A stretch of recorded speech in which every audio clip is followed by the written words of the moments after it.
What's going on, y'all? So, I was thinking today about a time, this particular day when I went to the grocery store and I bought this chicken, and it wasn't chicken that I normally buy, but I was kind of rushing.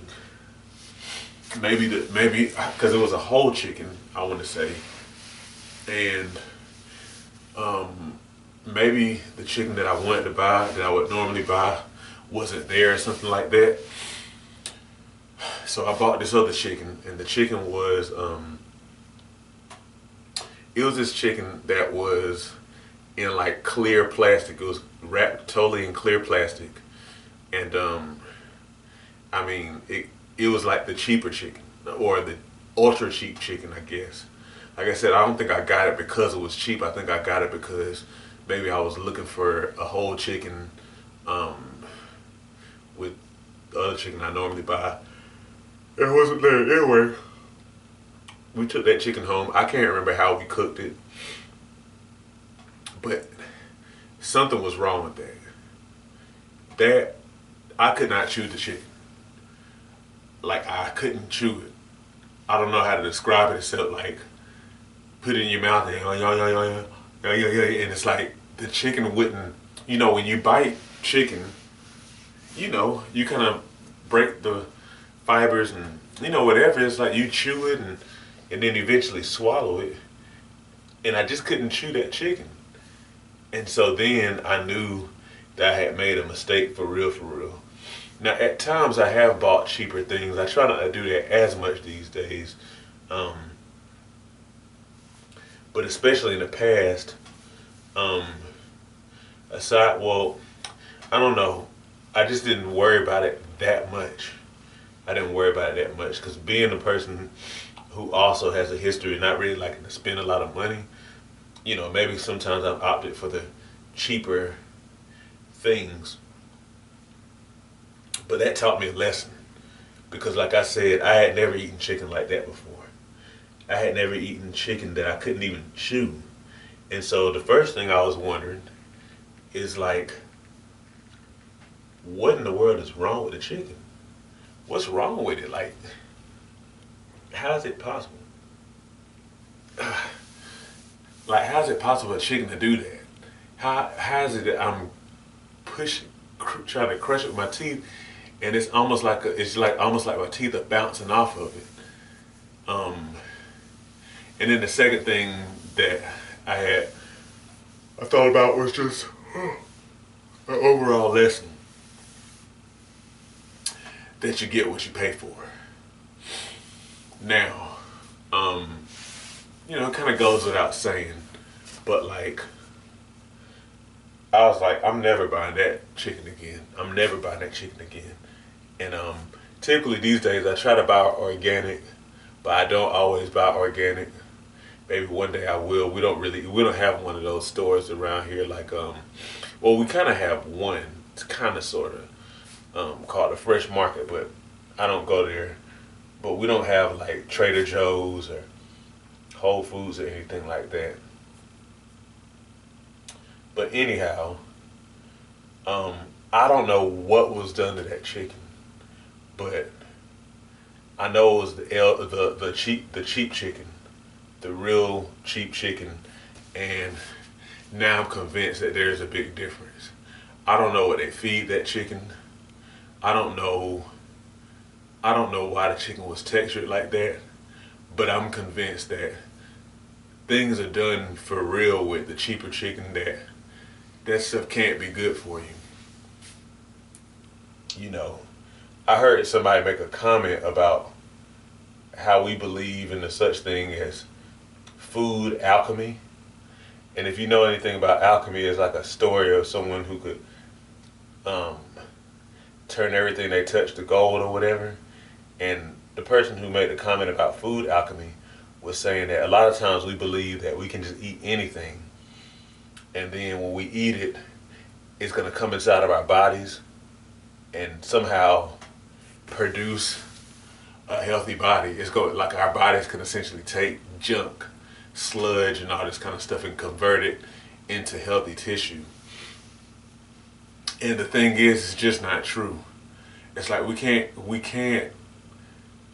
don't have the ability to create something out of nothing. Like I always say,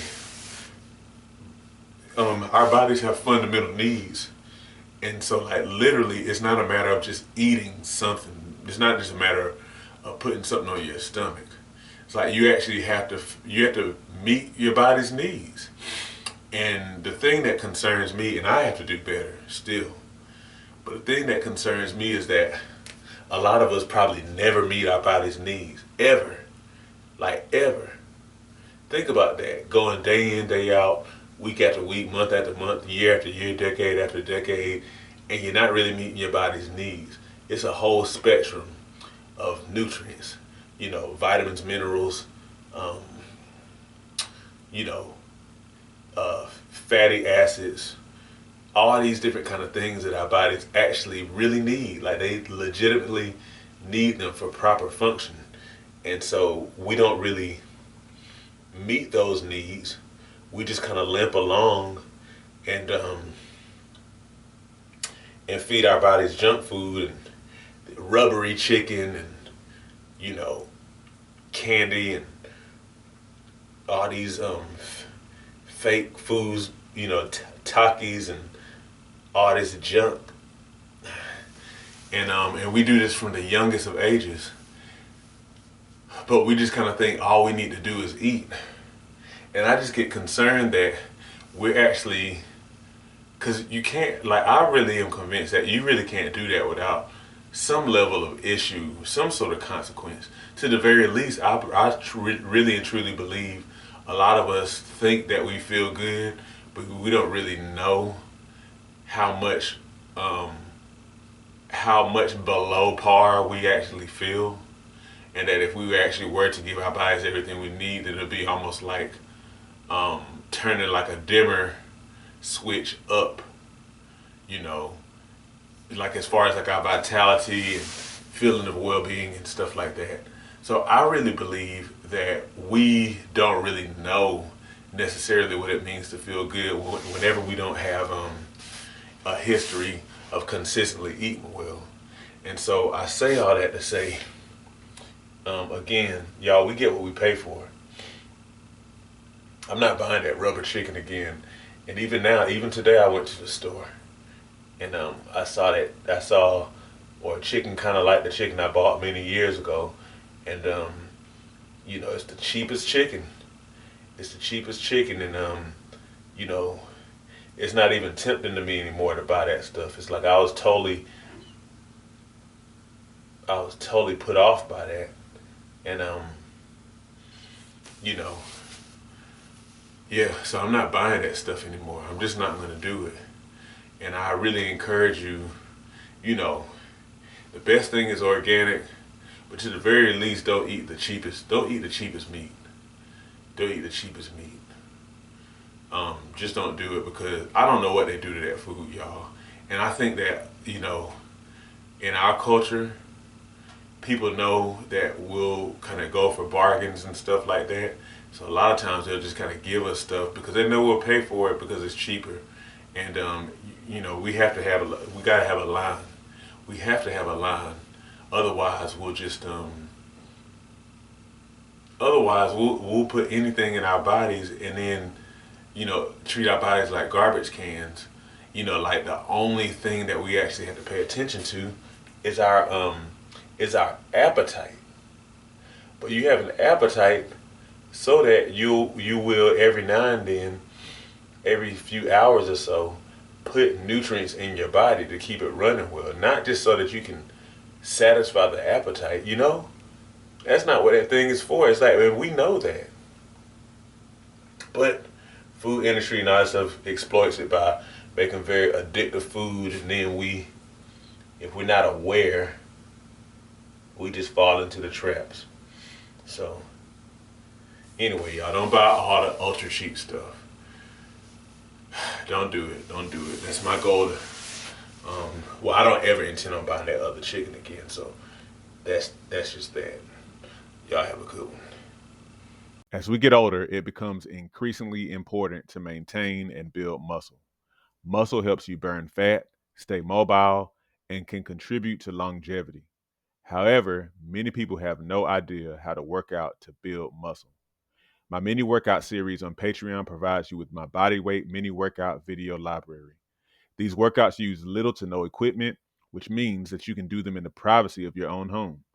They start at beginner level and progress from there to ensure you continue to see results. Every workout is a full body workout, hitting chest, back, legs, and glutes, as well as other muscles in between. Become a patron today and receive access to my series of mini workouts, plus access to a digital copy of my book, 8 Weeks to Transform Your Diet and Your Health.